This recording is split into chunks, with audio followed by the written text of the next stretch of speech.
آج جو واقعہ میں آپ کے ساتھ بیان کرنے جا رہی ہوں وہ حضرت موسیٰ علیہ السلام اور قارون کے خزانے کے حوالے سے ہے۔ قارون کا تعلق مصر سے تھا۔ قارون حضرت موسیٰ علیہ السلام کے چچا یسیر کا بیٹا تھا۔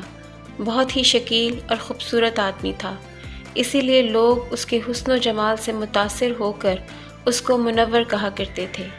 اس کے ساتھ ساتھ اس میں یہ کمال بھی تھا کہ وہ بنی اسرائیل میں تورات کا بہت بڑا عالم اور بہت ہی ملنسار اور با اخلاق انسان تھا، اور لوگ اس کا بہت ہی ادب و احترام کیا کرتے تھے۔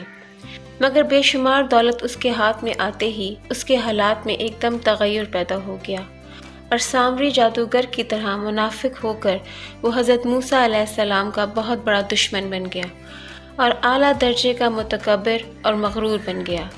قرآن مجید فرقان حمید میں قارون کا ذکر 4 مرتبہ آیا ہے، اور اسے فرعون اور حامان کے ساتھ بدکاروں میں قرار دیا گیا۔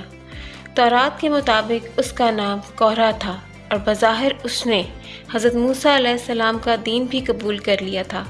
نماز پڑھتا تھا، تورات پڑھتا، مگر ریاکار اور کمزور عقیدے کا انسان تھا اور مکمل ایمان نہیں رکھتا